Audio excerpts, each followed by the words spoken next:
Now to America's crime crisis, a bloody weekend in Democrat-led cities across the nation.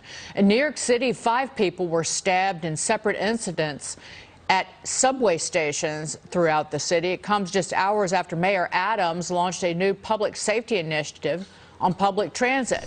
And there's been a 75% increase in transit crime in New York, much of it occurring in the city's subways, and overall crime is up 36% since this time last year. In Chicago, 19 people were injured in shootings and 5 killed just over this weekend alone. All this as Seattle police struggle to hire new officers after violent crime in the city reaches a 14-year high. Monica, your thoughts on this? I ask myself over and over again, how many people need to get injured and die before these liberal left-wing leaders in these cities do something about it? Yeah, it's a great question, Dagan, and I think we're still waiting to see.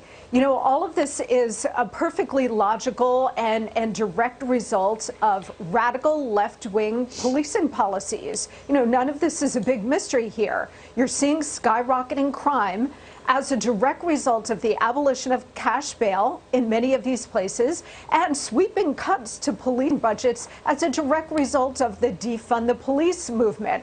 So when you do these things, obviously you're going to get more crime.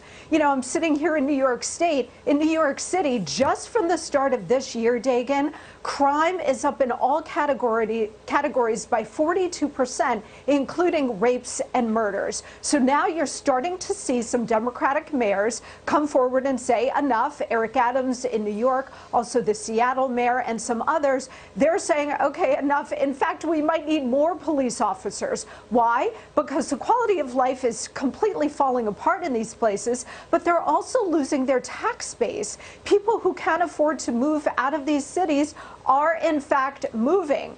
And therefore, without the money coming from the tax base, they can't pay for all of their left-wing programs and policies. So they realize they have a serious problem on their hands. And so begins, Ken, the downward financial spiral that you've seen in even recent history in some cities. But in New York City, we're going back to the 1970s quickly, because it's not just the bail reform where the man who murdered this young woman in her apartment a little more than a week ago down in Chinatown, he should not have been out on the street. He punched somebody in the face in a subway.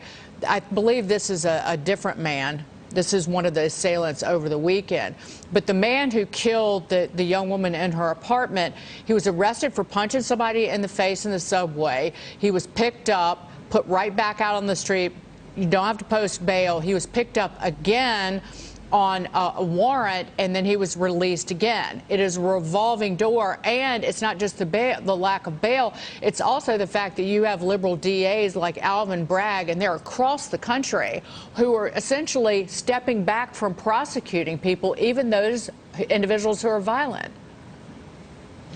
You know, Dagan, when you read these hellacious stories, you know, deaths and stabbings, there's one common theme. 30 priors, 40 priors, 50 priors. I mean, look, I understand giving people second chances, third chances. We're all about that in America. But 50, I mean, the person is not fit to be in society. And again, you're right. And also what's very evil here, I believe, is that George Soros funding all these DAs. I still can't even get around what's the motivation here other than creating anarchy. I mean, this is out of control. And you're right, this is 1970s all over again, 42nd Street, all that type of stuff. I mean, we did a good job bringing companies back to New York City, for that matter, and other cities. And what we're finding now is that the quality of life is you can't hire around here. So something needs to be done. I know Eric Adams is trying to step up and trying to, it seems to be jawboning because it's still happening. But somewhere at the level, you're talking about cops not being hired, many of them are leaving. They can't do their job. Right. I mean, they see the same thugs over and over again, arrest them, back of the car, and a week later they see them on the streets again. I mean, it's just disgusting that no one cares about innocent lives. The demonization of police departments over the last 2 years had the same effect as defunding these police departments. We are discouraging, not us, but the far left, and the attacks, even verbal ones on police, are discouraging extremely talented, devoted young men and women from serving and joining police departments. And it's just, and you see the results. It's just crime everywhere. Don't come to New York City. It's dangerous. I'm telling you. Your kid will get punched in Times Square. That happened